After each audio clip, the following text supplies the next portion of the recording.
We're live. Thank you, Elsie Paparella. Elsie Kelsey, thank you so much. All right, members of council, our last of series of meetings this morning. On Monday, September 13, 2021, the sole voting member of the Hamilton Farmers Market Corporation shareholders meeting. Quorum is present. I'd like to call the meeting to order. Members of the public are advised our meetings are webcast live by the city, temporarily archived on our website. As a reminder, the electronic devices are to be switched to non-audible function during our meetings, please.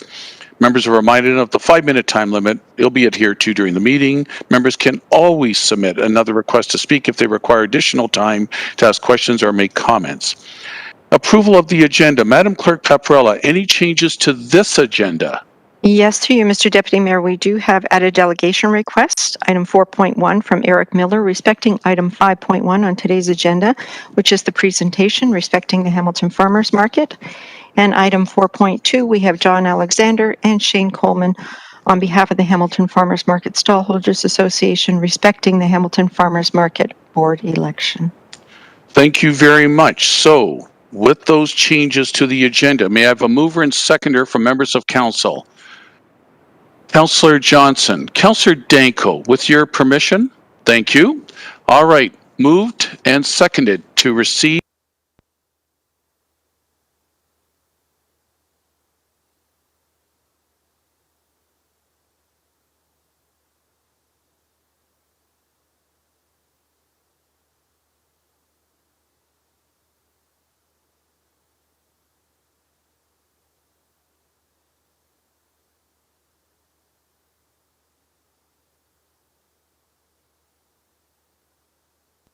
declarations of interest. Council colleagues seeing none. Approval of the minutes from January 25th of this year. A mover and seconder, please. Moved by Councillor Pearson, thank you. Seconded by Councillor Nan, with your permission, thank you. Mover and a seconder for the minutes of 9 months ago. All in favor, any opposed, motion carried.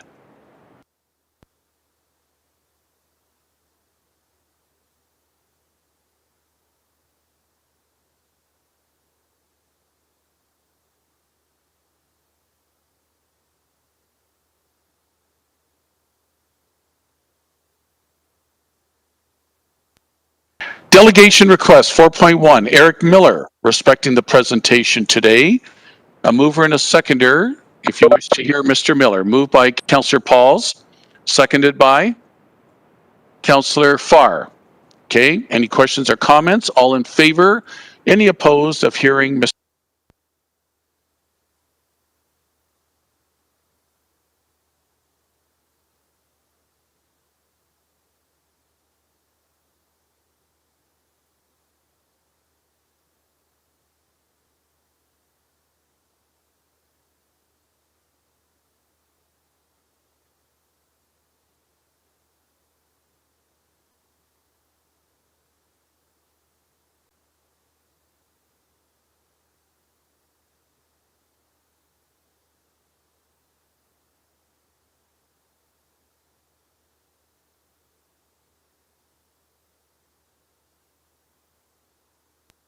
2, John Alexander, Shane Coleman, Hamilton Farmers Market Stallholders Association, respecting the Hamilton Farmers Market Board election.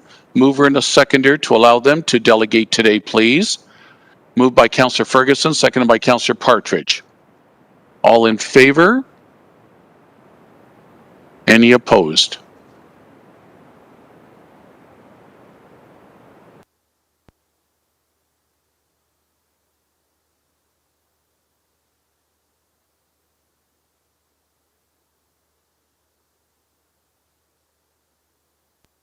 Presentations. Ellie Bowen, acting chair of the Hamilton Farmers Market Board, is going to provide us a presentation for item 5.1.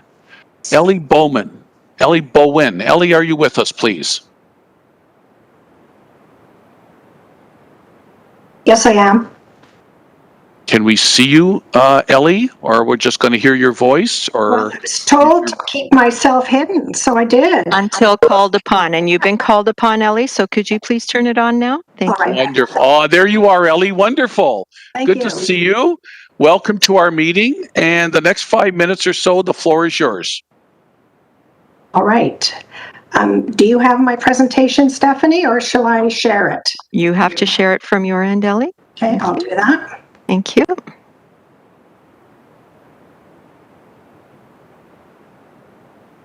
Okay, now it is. Now I had it this morning on here and now it is not here. Let me see. That's okay, Ellie. Okay. Take your time. We want to see that presentation. Yeah.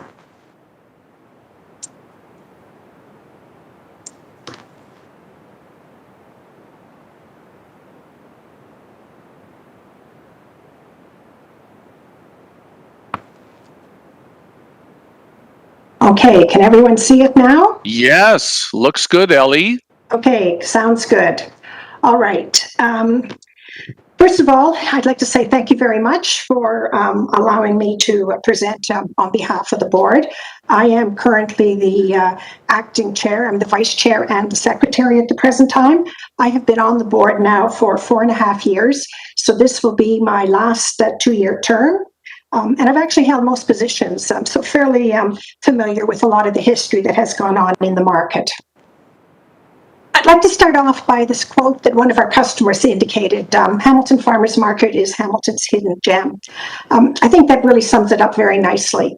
And I wanted to start with that. As all of us, I think most of you know, Hamilton Farmers Market has been a community hub since 1837.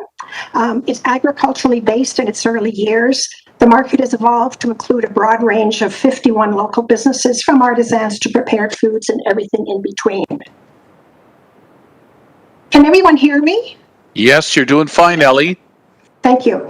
Surveys have indicated that the market patrons come from all wards and beyond city boundaries, bringing shoppers to the downtown core. So it's not just a downtown market anymore.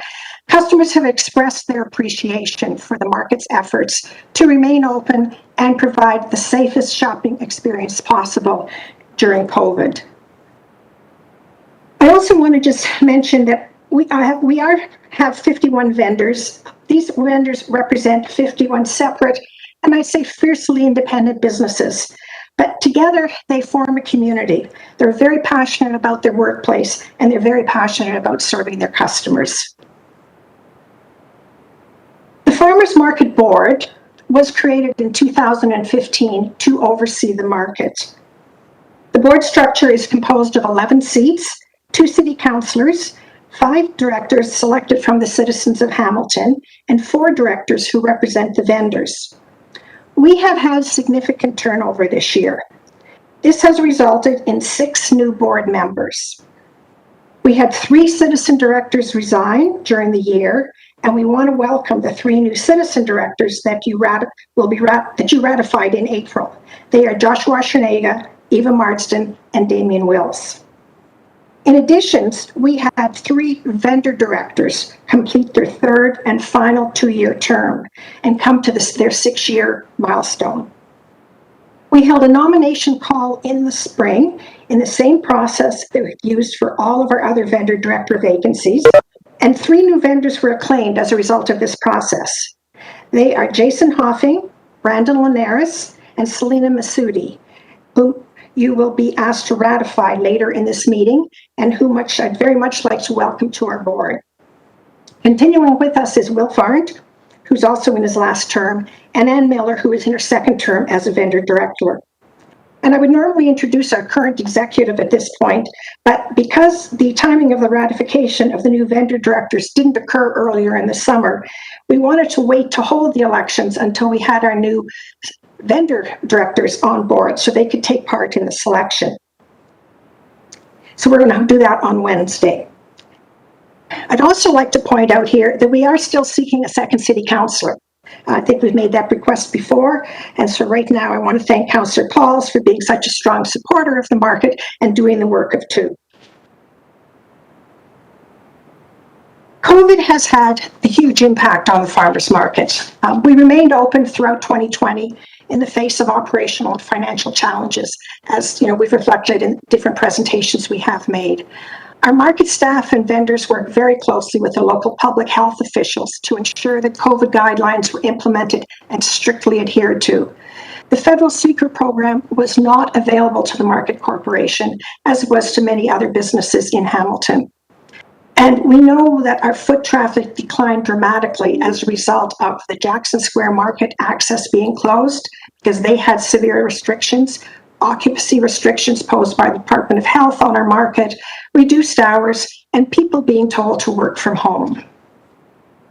And just to quickly show you the impact of this on the vendors, on the market, and as a result on the vendors, if you look at the yellow line, the top, that was our weekly traffic numbers before we had COVID. If you look at the green line, that is 2020 traffic. And you can see that it was up higher. And then when COVID in March 13th of last year, our numbers dropped drastically. And then if you look at the blue line, which is our 2021 weekly traffic, you'll see that while it has gone up from last year marginally, it still hasn't hit anywhere near what 2019 was. So as you can imagine, this has had a huge impact on the market and on our vendors' abilities to run their businesses. The lockdowns required many businesses to close completely and impose severe restrictions on the prepared food vendors. It means that many of them were told to shut down. They could not sell food in the market until they came up with a new business model, which was to do more takeout and more delivery. As a result, the market lost 10 vendors by the year end. This meant we ended 2020 with an operating deficit to budget for the first time since 2016, due to the significant number of stall vacancies and the resulting shortfall in revenues.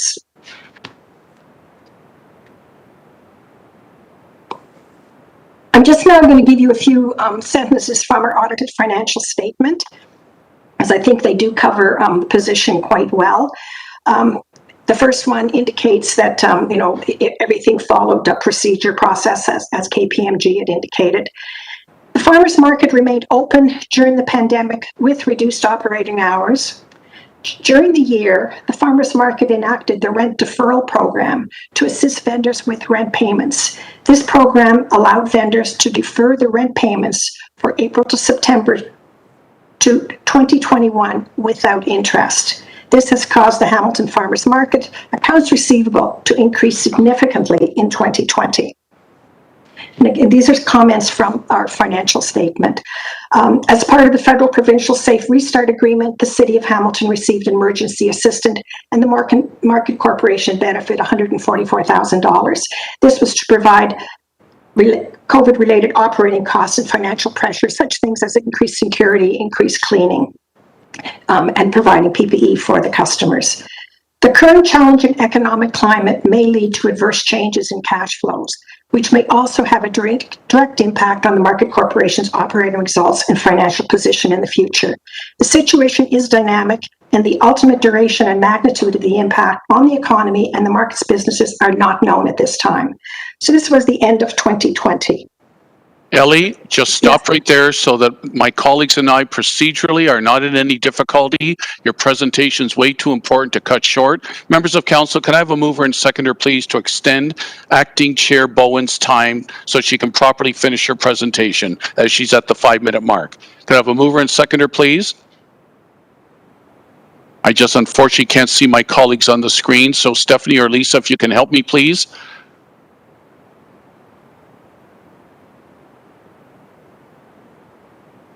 Can I just take a couple of names, please, unless somebody opposes? Councillor Clark, Councillor Pauls, to extend your time, please. Thank you. Let's do a vote on that right away. Ellie, just hold on for a second, please. I just got a procedural matter we've got to deal with here. Moved by Councillor Clark, seconded by Councillor Pauls to extend the time. I just had to type it in. Thank you. Yep. Thank you, Stephanie. No problem. You're welcome. All in favor?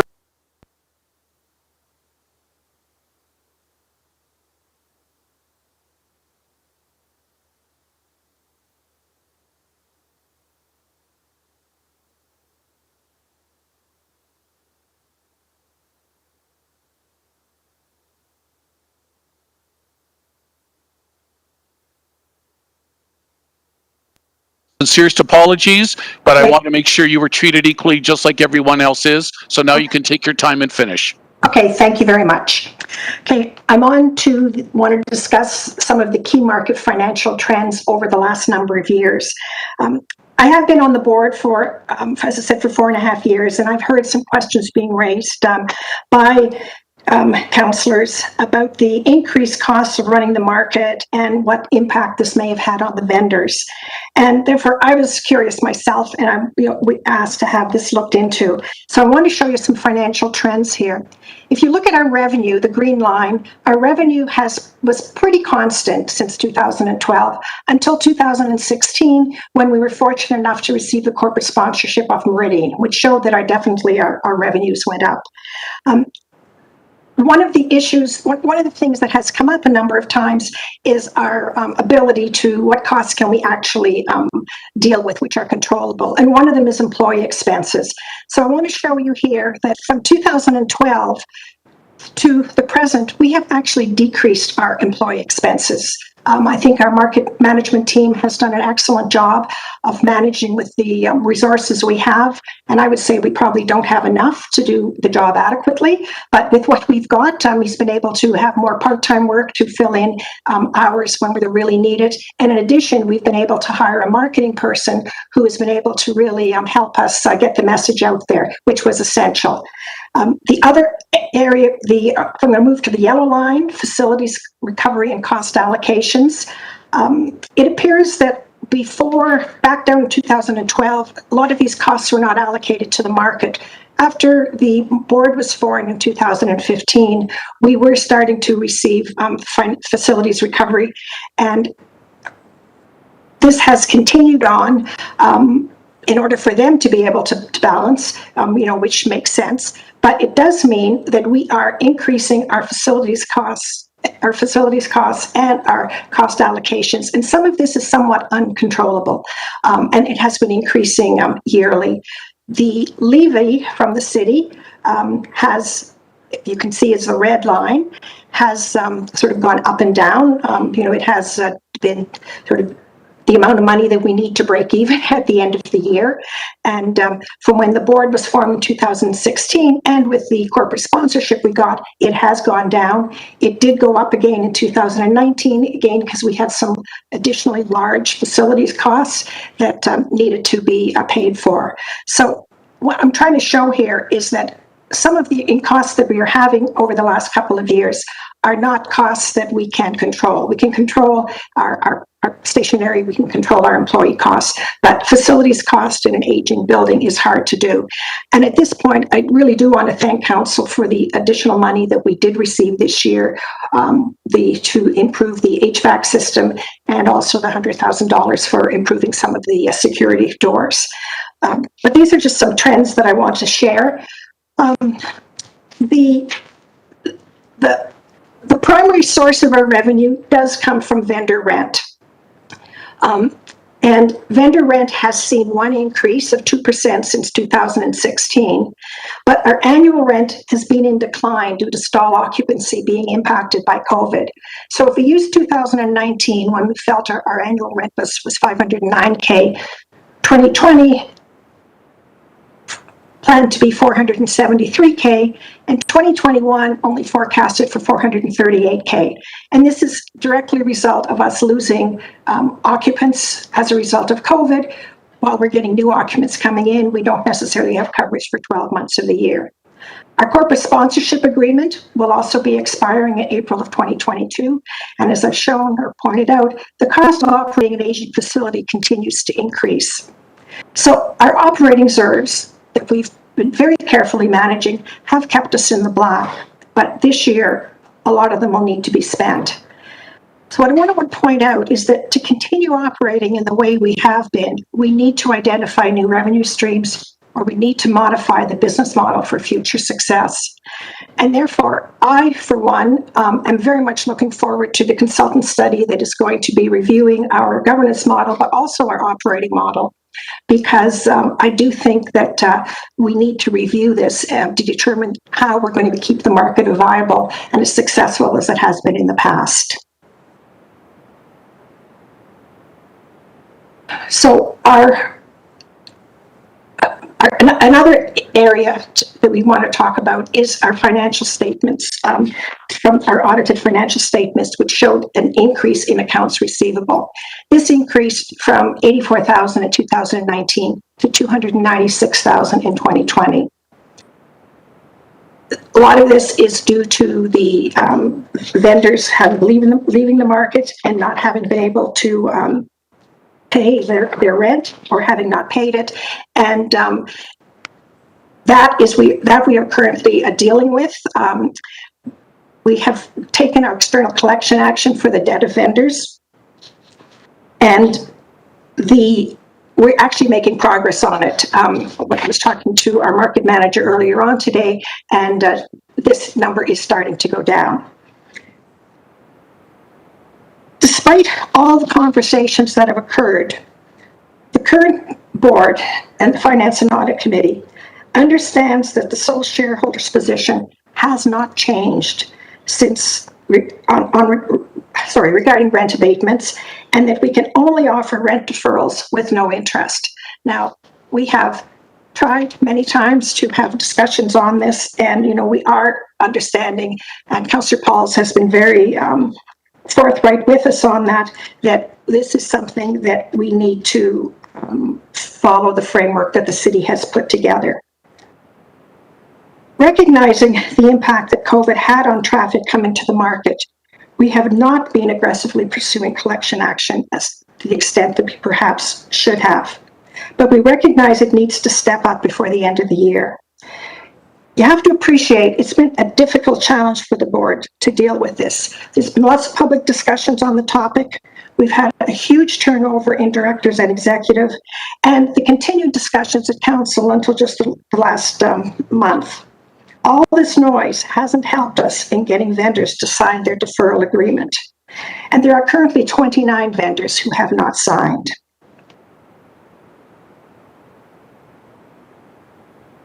So I'd like to go to a little bit more positive note, though, because there are some really good things happening at the market right now as well.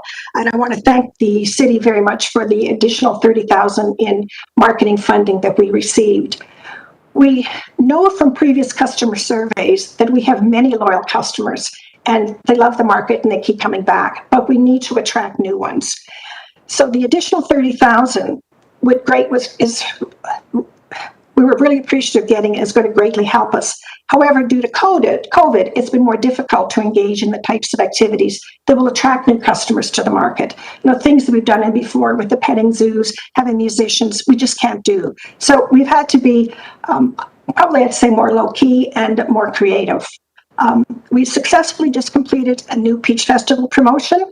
We saw about a 10 to 12% uptake on the Saturdays that we did this. We're planning for something similar in the fall, Thanksgiving, and some annual holiday season celebrations. But where we have really appreciated the additional funds is we would not have been able to explore new marketing media buys. We've been able to use this funding to help us advertise more in newspapers, in the radio, and on TV, because, as you know, those are quite expensive, and our marketing budget usually is quite small, and we're limited as to how we can do that. So again, I want to say thank you very much for that.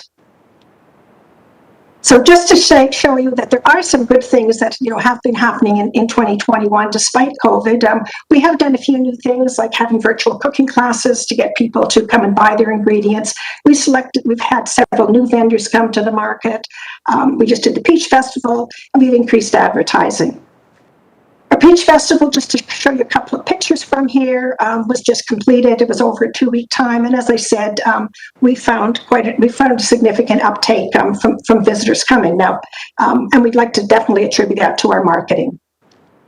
So, in conclusion, I want to say we are looking to a brighter future.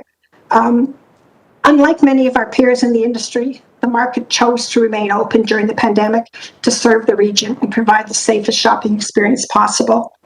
By staying the course, we have retained many of our long-term vendors. We did not want to lose our vendors. We did not want to shut down and put them out of business. And in spite of the negative impact from COVID, the entrepreneurial spirit is alive and well in the city of Hamilton, as several of our vacant stalls have now been filled as we continue our pandemic rebound. We have now filled 7 of the 10 stalls that have left. And when we've asked people why are they interested in coming to the market, one of the reasons has been that we stayed open all the time. It's a place for them that they know it's going to be safe and customers can continue to come. And the other great news is we have added now several new board of director members with a passion for the market and to continue the good work that has started already and that we are moving forward with. If you haven't been to the market recently, here are just a couple of pictures of some of the newest vendors that we've got. As you can see, we're no longer just vegetables. A lot of prepared foods are part of our vendors. So, that makes it an exciting place to come to. And I want to say thank you. I want to say thank you for the time today, for the funding that you have given us in the past. And I want to thank Councillor Pauls for all the support that she's given us over the last year as well. And now I'm open for questions. If you could unshare your screen as you're doing that, Ellie, I just want to say right off the get-go, Acting Chair Bowen, what a very impressive presentation. And I'll speak for myself, really appreciate the tone of your presentation as well. Thank you very much, Ellie. And I'll turn to my colleagues for any questions or comments of you at this time. And of course, the stellar representative from council who's been on your board this term of council, Councillor Pauls. Any comments, please, to start with? Sure. Ellie, I want to say thank you personally. You have taken the role of chair, vice chair, secretary. Since I've been on the board, you have been vocal member who wants to help, who wants to get to the bottom of this and make everything work. So I want to thank you. I really do. You are a strong advocate of the market, and I really appreciate it. The interesting thing is I was noticing since 2016, we have not raised rent, only 2%. So the vendors appreciate that. And we know we have a long road ahead because of COVID, but I think we could put it together. You've done a great presentation. And again, I want to say thank you.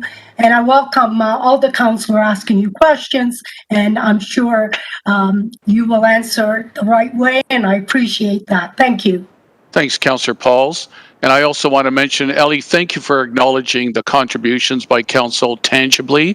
And Councillor Pauls and Councillor Jason Farr were 2 of the leaders to ensure that tangible contribution accrued this year. Any other colleagues that wish to ask Ellie any questions at this time? I see hands. Councillor Farr, I'll go to you, and Councillor Ferguson next. Thank you.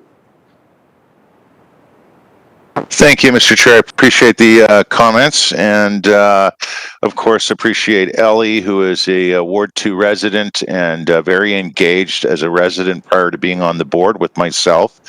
Acting chair, very fitting, former treasurer, or still treasurer, I think I heard you say, Ellie. Promoter, everything else, Hamilton Farmers Market. There's a true passion.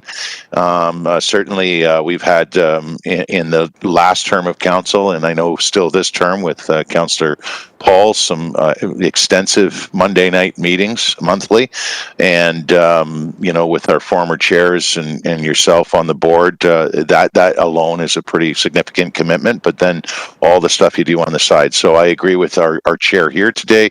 Great presentation. Just a few quick questions.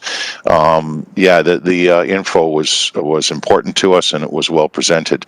So 29 vendors you had mentioned have not signed a rental agreement. Just want to know when the rubber hits the road on that. At what point will they need to sign? Through you, Mr. Chair. Ellie? Okay. We have discussed this at the Finance and Audit Committee, and we will be discussing this at the board on Wednesday. The plan will be that the vendors will receive notification that they need to either sign the deferral agreement or pay up. And if they do not, then we will need to start the process that we have approved in the past by the board to deal with non-payment of rent. So through you, for clarity then, of the 29 then, it's directly associated to the deferral agreement and payment? Yes, it is. Okay. Through you, Chair. Ellie, you said 7 of 10 stalls are now filled. That is great news. I'm glad you had a chance to include it near the end of the presentation. I saw the screen, but are they all food vendors or are there some artisans in there? I may have missed it. They're all food vendors. They're all prepared food vendors, yes. So through you, Chair. Not necessarily, but yes, food as opposed to artisan, yes. So in the unlikely event, I'm going to say, that we have to do another shutdown, they would all be considered essential services and therefore not have to close applicably. Yes, yes. They may not be able to serve food in the market, but they would be able to provide takeout and delivery. Roughly through you, and approximate through you, Chair, just a subsequent to that, and it just kind of occurred to me. Throughout the pandemic, when we did have stalls open, how many were shut down because they weren't able to operate, they weren't considered essential, versus how many were essential? We had 4 artisans that were not allowed to stay open. And in the beginning, we had, there was the flowers and the pets were also included, but that was for a very short period of time in 2020. And the only city kind of shutdown, I think, through you, Chair, was January. Wasn't there the HVAC work was a 1 month? Yes. Nobody paid rent then. Nobody paid rent. No, we had a 2-week shutdown, or almost 3 week in to replace the HVAC, and we did not charge rent during that time.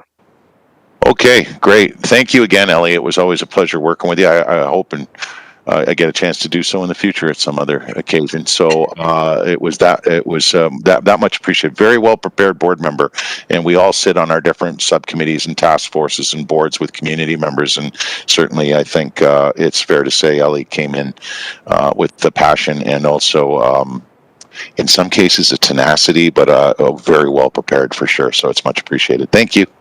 Thanks, Councillor Farr. Next on the questioners or commenting list, Councillor Ferguson, please. Yeah, thank you, Mr. Chair. And Ellie, it was a very good presentation. You obviously put a lot of work into preparing this, but it's very easy to follow and it provides a lot of very helpful information. Just a few supplementary questions. I think Councillor Ferguson, a little bit choppy. I'm sorry, the audio is a little bit choppy. Okay, I just turned my camera off. Is that better? Perfect. Thank you. Okay, so Ellie, how many non-essential vendors were shut down during COVID? Well, there were only, it wasn't through all of COVID. There were 4, our artisan vendors were shut down during COVID. So there have been 4 of them. And that would have been during certain periods of time, like not through the entire thing, but during, certain phases.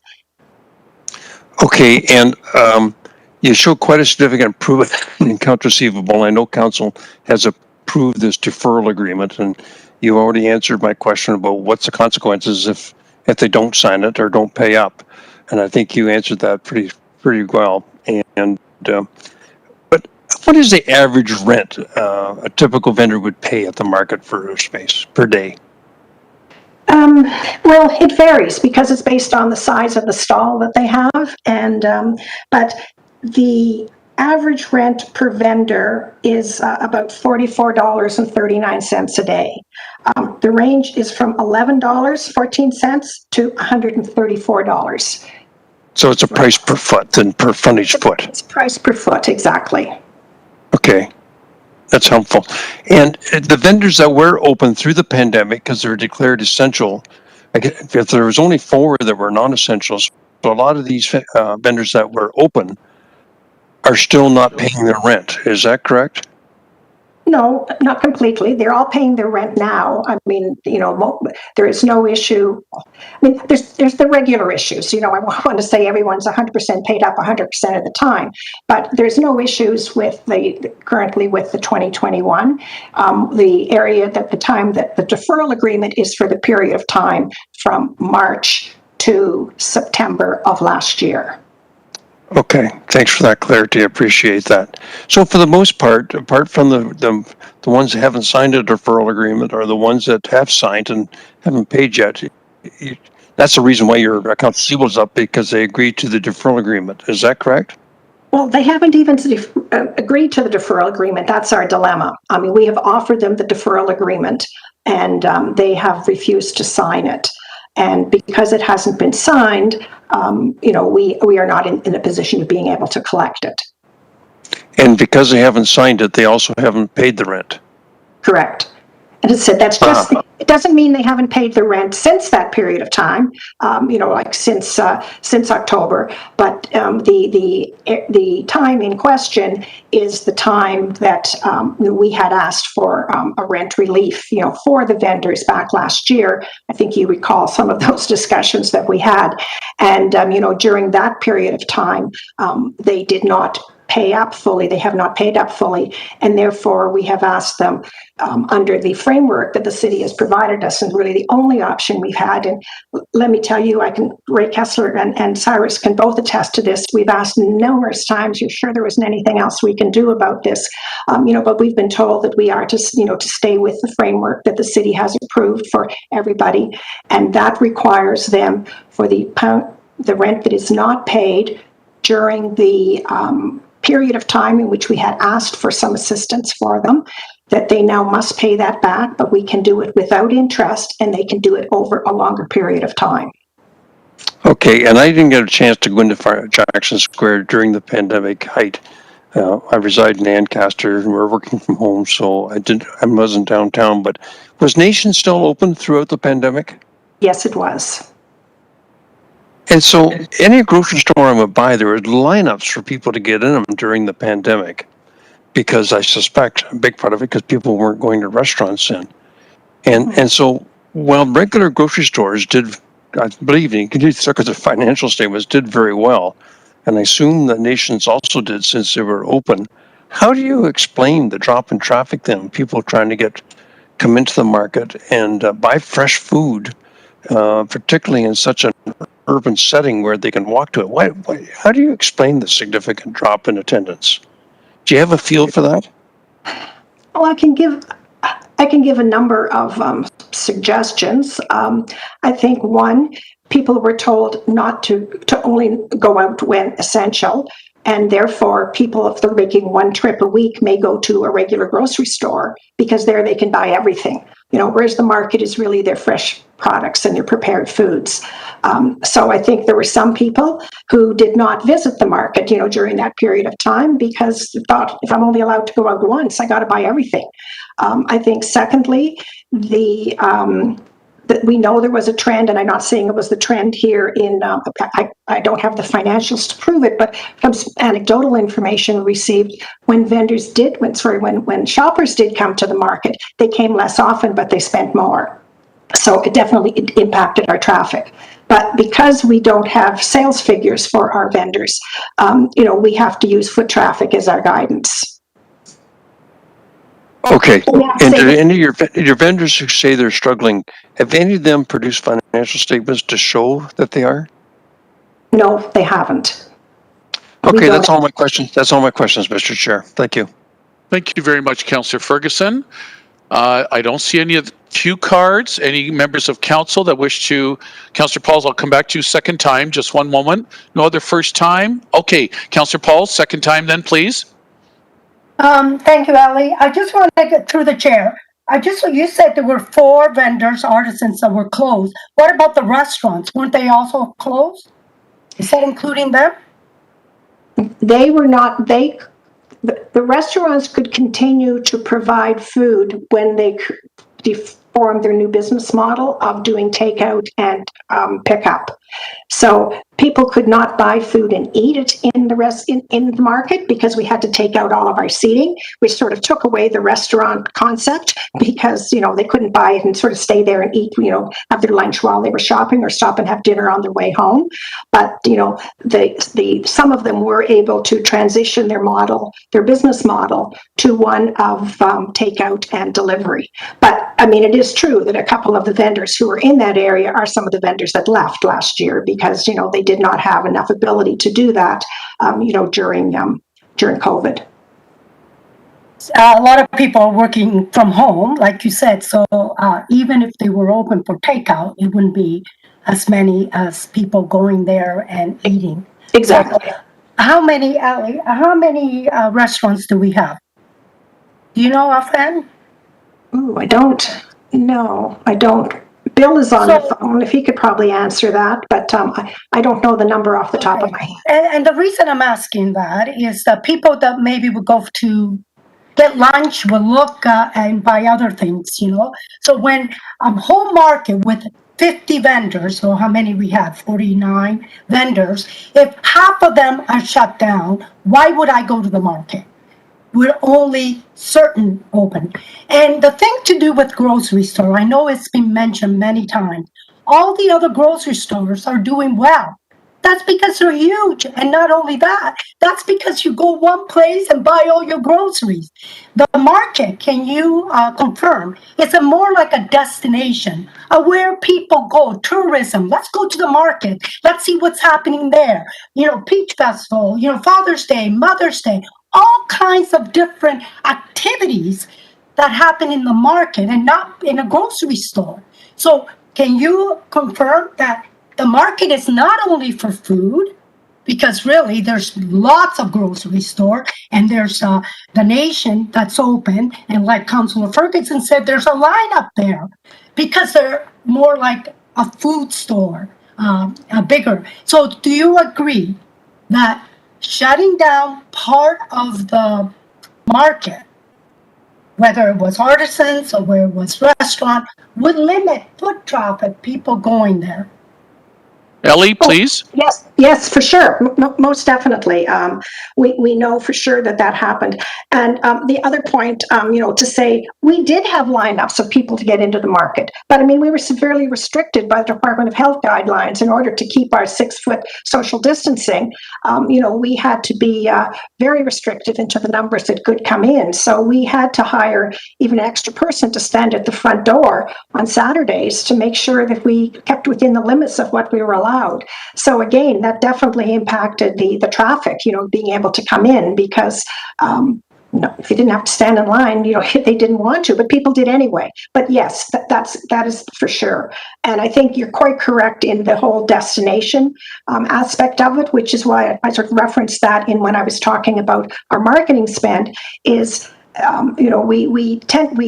we ended up using a lot of the marketing dollars, the additional dollars, on traditional media advertising, because we couldn't do the kind of events that we would normally like to do to bring people in, because one, people maybe wouldn't feel safe, and secondly, because we were limited as to the number of people that could come in. We couldn't do musicians, for instance, so a lot of changes put on, the kind of things that people love about the market and people come to the market for. Thank you for that. I just want to ask one more question. Before COVID hit, our meetings, we were talking how to get more people in the market. I remember clearly because we were going to have a bus service to go to different apartments and bring people to the market. That was before COVID. Then COVID hit, everything went downhill. Less people came, and we know that. So I want to ask you the last question. Why are not the stall renters wanting to pay from April to September? What's the one reason?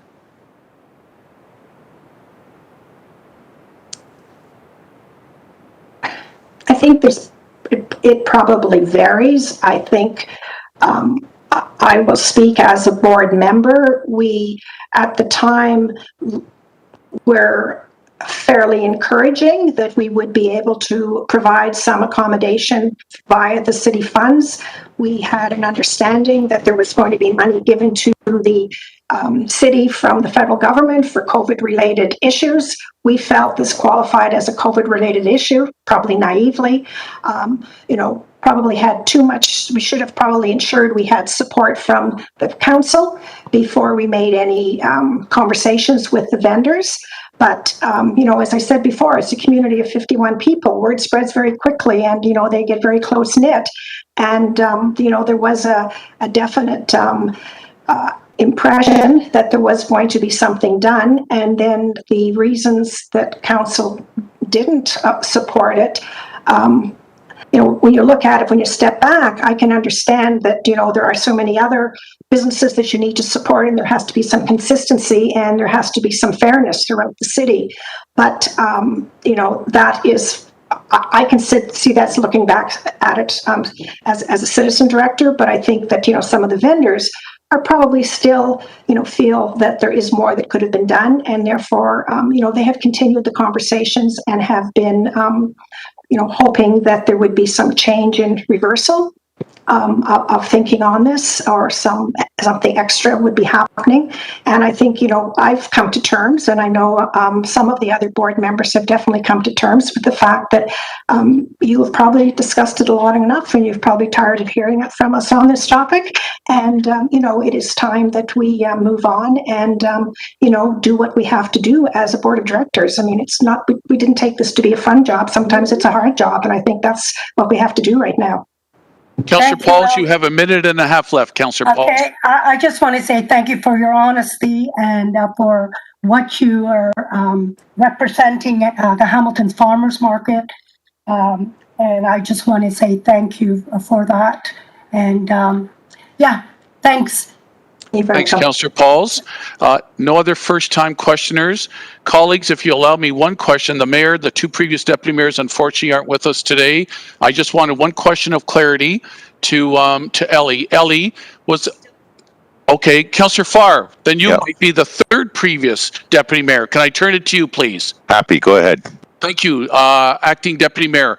Ellie, just a question of clarity, picking up on Councillor Ferguson's point of the comparison of nations versus the Hamilton Farmers Market stallholders. A number of the stallholders told me during COVID, Acting Deputy Mayor, that one of the unfortunate impediments was the way Yale Properties, the landlord of Jackson Square Plaza, handled the restrictions that more negatively impacted the farmers market access versus something like Nations. Could you just expand on that? Am I accurate in what I've been told, please, Ellie? I would say yes, there's definitely truth in what you said. We tried very hard to keep that doorway open, because we know that when people are, getting off the buses and coming in from, City Hall, for instance, it's much easier to run through the mall and to go into the market. So that was definitely closed to us by the fact that the Jackson Square door was closed. So, but we do have the outside entranceways. The people could come in that way as well.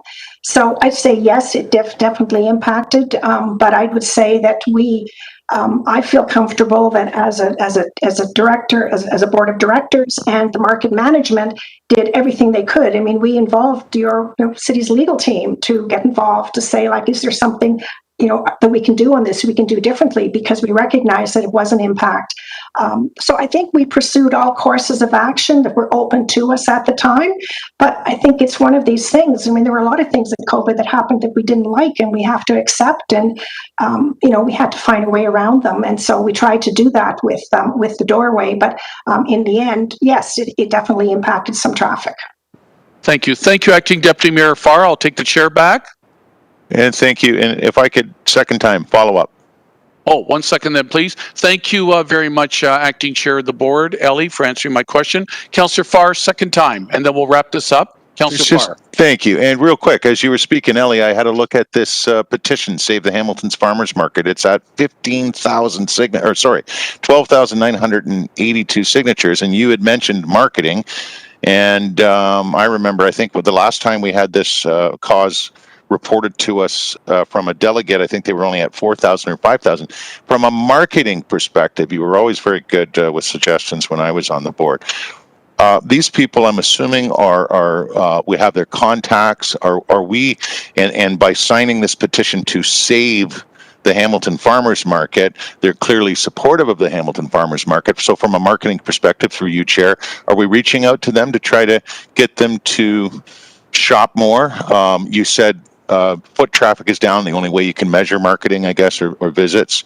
But they're spending more. Any way to get the foot traffic up by speaking directly to this database of close to 13,000 people in the Save the Hamilton Farmers Market petition? Through you, Chair, that's it. I'll just listen to the answer. Thanks again, Ellie. It's a good question, Jason. I don't know the answer to that. I know, looking at the names on the a petition. There were a lot from outside of the city of Hamilton as well. But it's a good suggestion. There's nothing wrong with shooting them an email and asking them, if we can get their email addresses, because the more people we can get, even if it only results in 3 or 4 or 5 more people, that would be wonderful. But thank you for suggesting it. Thank you, Councillor Farr, and thank you, Ellie. No further questioners or commenters. So I need a mover and seconder to receive this outstanding presentation. Councillor Farr, Councillor Pauls, the two of you, wonderful. All in favor, any opposed to receive the presentation?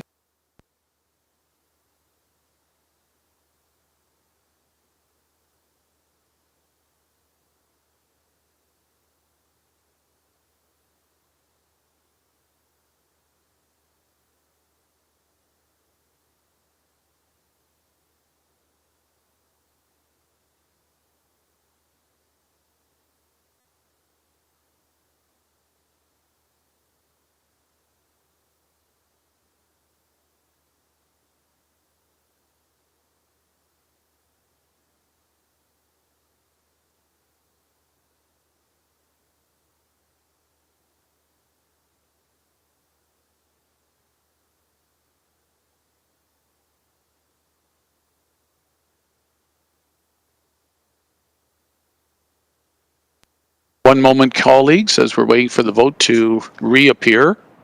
No, through you, Mr. Deputy Mayor. No, I No. had just advised Councillor Partridge that it's not allowing me to change it for some reason. However, I will reflect her vote in the minutes. So that makes it then 11-0. Yes. Okay, 11-0 carried. Ellie, thank you so much for your time and presentation and your 4 or 5 years membership on the board. Thank you very much. Okay, members of committee, we're moving on to delegates to this meeting. I wish to welcome Eric Miller to item 5.1, the presentation from the Hamilton Farmers Market. Eric, are you with us, please?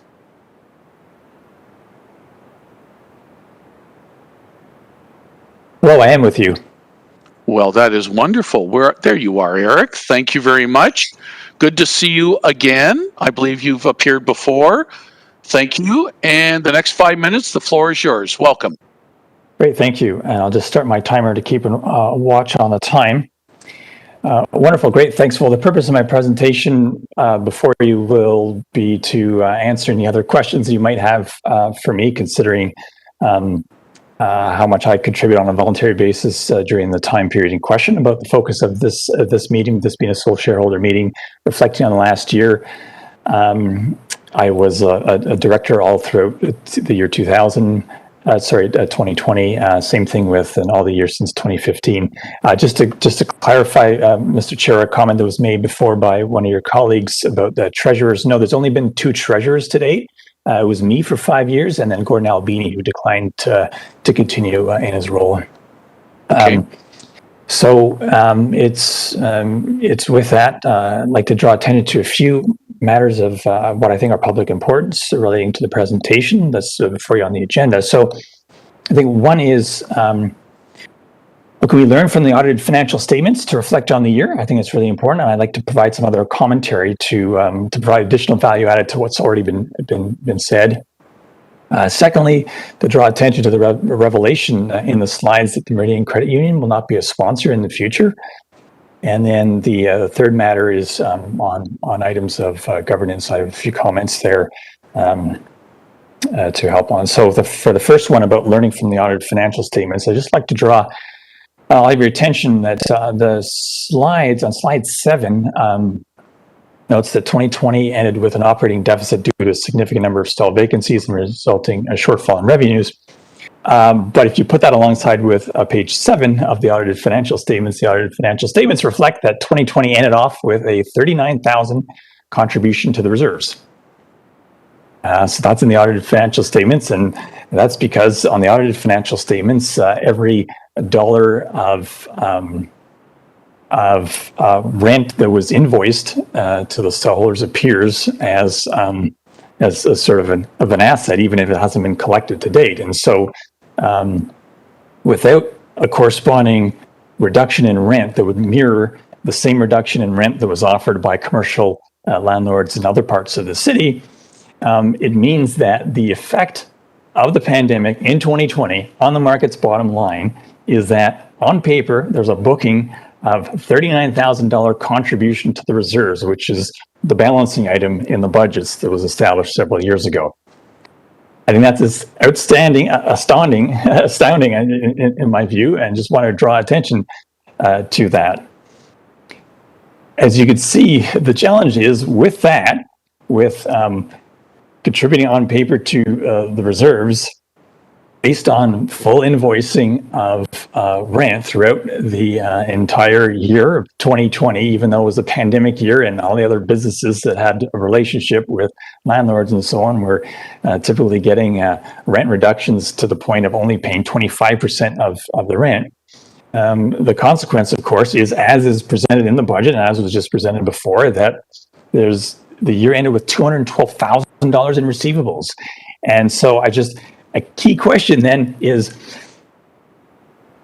what's going to happen to all those? Is it ultimately going to be, is there going to be any return on any collections, or is this going to be a long drawn out multi-year attempt of ongoing coming back to various committees of the city to try to figure out what to do to make up for the shortfall for vendors who the businesses don't exist anymore potentially, or some of them are categorically refusing to pay the full amount of rent for those months and so on. It's so much cleaner, I think, to do the right thing. It's still not the right, there's still enough time to do the right thing in my view, and that's to treat the market as an equal to other occupants of city facilities, so that the market corporation may treat its contracted businesses as equals to how others were treated by their landlords and so on. I've heard many times in the last year that there was a theory that any reductions in fees would be an unfair competitive advantage. Questions arise about, well, if that was the case, how do you compare that to the reduction in fees for taxis? How do you compare that for reductions in fees to the private operator of a city-owned arena and so on? And the trend to me is that has been to present the rent as if it's a fee, but if it's a fee that relates to service, and as we're talking about before, for the 6 who were forced to close for several months during the earlier part of the pandemic, and for restaurants who were restricted from selling inside the market and so on, they weren't getting their side of what they demand for a fee relationship to hold. So I would question how that surely is not on sort of good business, that if there's less service being offered, there's less fee corresponding for that. I mentioned before the revelation that the American Credit Union is not a sponsor. I think that's a big challenge, and I would just draw your attention to the question about the big development happening in that area, including the parking garage no longer being a city one, but actually owned by the consortium there. The market has, over the years when I was the treasurer, contributed something like $400,000 in revenue to the parking authority through vendor rents and so on. Big question then, what's going to happen in the future? Are those market provision of customer parking, how expensive is that going to be? Are there any provisions to moderate that so it doesn't get jacked up to whatever rates that consortium might have in mind? So that I think is really important to reflect on. And then just finally, in the minutes or seconds I have remaining, just on the matter of governance, it's been a few months that there's no one on the executive position other than the acting chair who just presented, who on the slides is identified as both vice chair and secretary and acting chair. I think it's really important for good governance to have all the executive positions filled out. It's been a couple of months that there hasn't been any election on the board for those positions. I'm not sure why. I think that should happen as soon as possible. And I also want to draw attention to this really odd development there, where you've got 3 acclaimed vendors wanting to be on the board, and somehow this time around the board was deciding that they were the ones to vet them and give their approval for it, whereas in the past, you as a sole shareholder, it's your decision as to who to appoint as directors. Eric, my time is showing up, Eric. If you could wrap up, please. Yeah, that's it. Please ask me any questions. Thank you. That might be of relevance given my history as a long-term treasurer and also as chairman recently. I think a lot of stuff you've taken is being taken under advisement, Eric, and thank you as well for your volunteer time on the board as well. Colleagues, I'm looking to you for either cue cards or hands that may be asking? No, not at this time. So Eric, thank you very much for your delegation. Much appreciated. And again, sincerely, thank you for caring so much to serve on the board over the years. Next presenters, I have on my list John Alexander and Shane Coleman, Hamilton's Farmer Market Stallholders Association, respecting the Farmers Market Board election. Now, are you gentlemen doing this jointly, or is there one that's speaking for both? Stephanie, please. Through you, Mr. Deputy Mayor, as they're both representing the same organization, Yes. they do share the 5-minute time limit. So whether Perfect. it's one or both, they do share it. Thank you very much. That's the clarity I was looking for, Stephanie, procedurally. Thank you. And it's you wish to speak to the board election. So, John, Shane, I'm going to turn it over to you in a few seconds. You'll jointly have a combined 5 minutes. I'm hoping if it's about the board election, which really should be at the board, but if you want to apprise us, that's why you're here. But in terms of deliberations, they'll be for the board ultimately. But John and Shane, are you with us this morning, please? Yes, I'm here. Is that Shane? This is Shane. Yep, Shane, I recognize you. Good to see you again. Thank you. And is John with you, or are you covering off today? I may be covering for John. I know he's at a second job. I'm not sure if All he's right. on the line. He waited a while, but he couldn't wait too long. All right, Shane, then the entire 5 minutes is yours. No stranger to this chamber. Welcome. Oh. And the floor is yours, Shane. Yes, thank you, councillors, Deputy Mayor, and all the guests. I'm pleased to have your time today. Just introduce myself for some that may not know. I've been the Stallholders Association president for 10 years. I've recently decided not to run again as the president, so this was my last meeting. I'm now just sitting on the Stallholders Association as the secretary. I've been on the board for 6 years. 4 of the years I was the co-chair, and I sat as the chair at the last 6 months of the board. Early on, when we started coming to the end of our terms, we were looking for our re-elections of the board. It became apparent to us through our manager, Bill, that there was a bylaw that stated that it's a maximum 6-year term. The only thing we brought to the bill and to Cyrus and to the board was that, unlike other boards and agencies in the city, the Hamilton Farmers Market stallholders are a little bit unique, is that we hold our own elections. So, and also we're a limited pool of candidates. I mean, we only have a limited pool of produce vendors, flower vendors.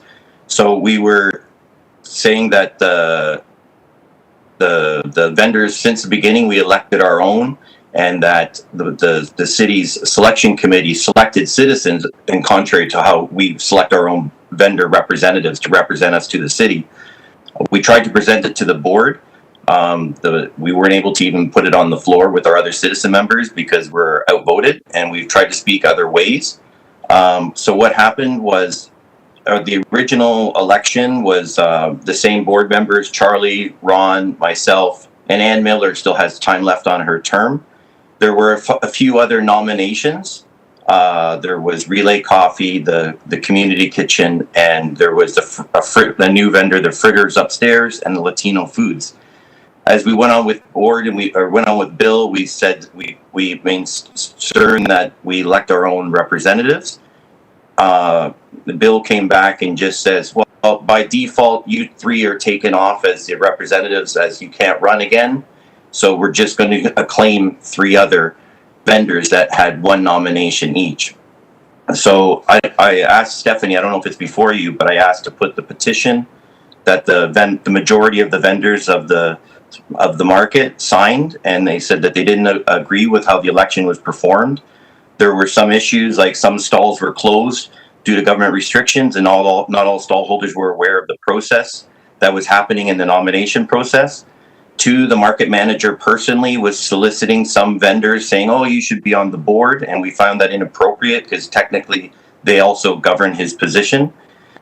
3, nomination forms should have been given to everybody, and some candidates didn't run because they had the belief that Charlie, Ron, and myself were strong candidates and we've done well in the past, and they wanted to re-elect us to that position. So it got presented to the board. The board seems to just think that just a nomination and us not being able to run was acceptable and people like Ellie wanted to push through the nomination process, the Stallholders Association reran the election. They gave nomination forms to every stall. Everybody had chance to send in a nomination, and then we held an election. And the election results, I believe was also attached through Stephanie's emails, came back that it was Christine Phillips, who sells cheese. She got 25 votes. Charlie Shirelli got 23 votes. And Charlie Shirelli sells produce. And John Alexander, who runs JT Pets, he received 21 votes. The runner-ups were quite a bit lower. We had Brandon, who currently was being one of the nominated people, but the Stallholders Association doesn't recognize it. Heather, and Selena's a new vendor in the kitchen. She also didn't receive any votes. She got 4 votes, and then Saji got 1 vote. So we're just coming forward today as a sole shareholder. We just feel that the Stallholders Association doesn't feel that was a proper way to pick representatives, and we're looking to have our representatives that were validly voted through an election to be representatives on the board and see how we structure our relationship with the city through our negotiations of our contract. And we want to have our own representatives represent the vendors of the market. And that's basically what my points of view. Shane, thank you very much. I appreciate that. And so obviously your concerns are noted for the official record, and Stephanie has apprised that whatever you did send her, it has been sent to members of council as well as part of your delegation. Any questions or comments, colleagues, of Shane Coleman? Councillor Pauls, our appointee to the board. Thank you, Shane. I was just wondering, what is your fear of having new members on the board? I know that I've been on many boards, church boards, I've been on charity boards, and usually after 4 years, we step down, sometimes it's 6 years, and we get new members, so new ideas, new thoughts, how the market should be run. So what is your fear of having new members come on the board? Shane, I think I'll answer this one. Yes, thank you, Councillor Pauls. No, we don't fear new vendors being on the board, and I think John JT Pets is fantastic, and Christine's fantastic to be on the board. I just think that our process to when the board was originally created by John Hertel was that the vendors elected their own representatives. So we believe in democracy and elections, that these people will represent the views of the vendors that are there. Currently, the ones that were just acclaimed, there are 3 restaurants and 1 coffee shop. That doesn't represent the views of the market. When I think of a market, I think of produce, meats, cheese, and flowers. And then you also have your restaurants and gifts that bring it back as a whole unit. Currently, the nominated ones that weren't done through the proper process is 3 restaurants, and like I said, we have the 1 coffee shop. I don't believe that represents the view of the market or a democratic way of selecting people.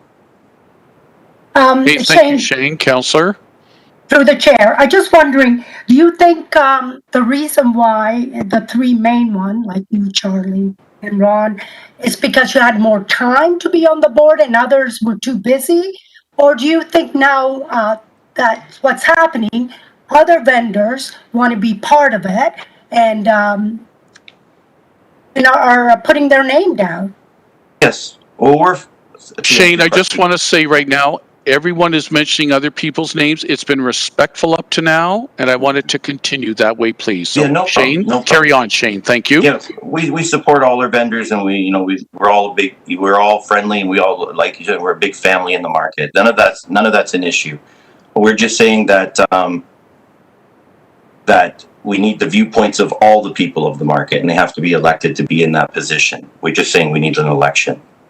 Shane, if I can comment, if I may, it's John. Who is speaking, please? It's John. Please say for... Yes, who are you, John? Yeah. So, again, just responding to what Shane... John, I'm sorry. I didn't hear completely who you are. Are you John Alexander? Yes, it's John Alexander. Yes. Oh, thank you, John. I didn't realize you had joined us. Okay. Yeah, I've been on mute. Yeah. So, it's not that we have fear of these vendors being on our market. It's that we fear not having the representation of the market voice.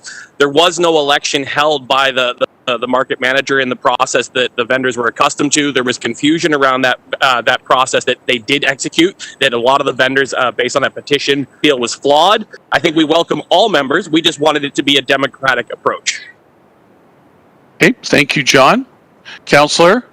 And in your opinion, then, there shouldn't be any limits to how many years a vendor stays? Well, when you're dealing with 51 representatives in the market, there's a very limited pool of vendors available to run on that board. There's also a very limited number of vendors who are interested in being on that board. So vendor limits, term limits for that could be complicated when you have, people who are brand new to the market. As you said yourselves, we've had a number of new vendors come into the market this year. There's been a significant amount of turnover on the market executive. It's not something that people who are new to business necessarily have the time or the energy to develop it. Do you think with the new governance that's going to, I don't know how long it's going to be, will resolve that problem? Well, respectfully, I worry with the board the way it is currently structured that we are going to have another mustard seed on our hands if things aren't rectified soon. Okay, thank you, John, and thank you again, Shane, for representing us, the market today. Thank you. Thank you. Thanks, Councillor Pauls. I see no other questioners at this time. So Shane and John, thank you both very much for appearing. Your comments are noted and your delegation for the record. Thank you very much. So that's the end of our delegations. I'll take a combined mover and seconder, please, to receive the delegations for the record. Councillor Pauls, Councillor Partridge, please. All in favor of receiving what Eric Miller, John Alexander, and Shane Coleman have delegated.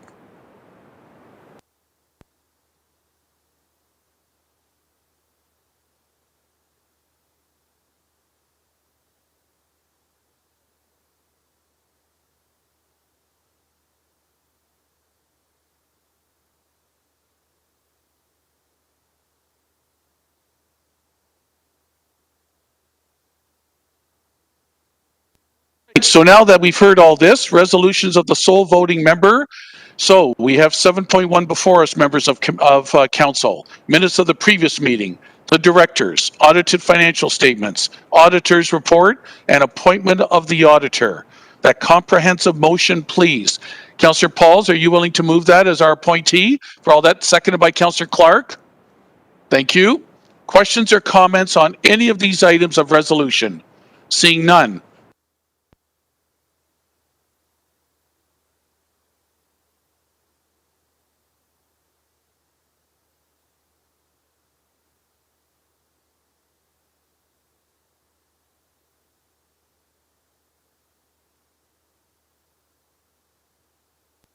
Thank you. Notices of motion. Stephanie, I don't see any. No colleagues have submitted any notices of motion. Private and confidential, again from the same meeting of January 25th of this year. We can do that in open session. Correct, Stephanie? A mover and seconder for the in-camera minutes. Councillor Danko, with your permission. Good. Councillor Farr? Thank you. The vote is before you. All in favor of adopting?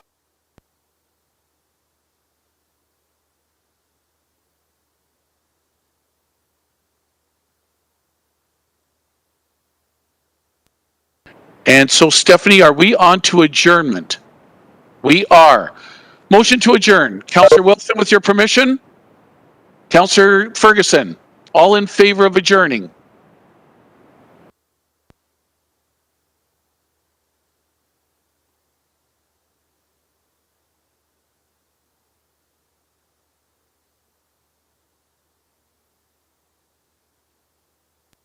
Minute replacement, thank you for your cooperation. Thank you, Mr. Deputy Mayor.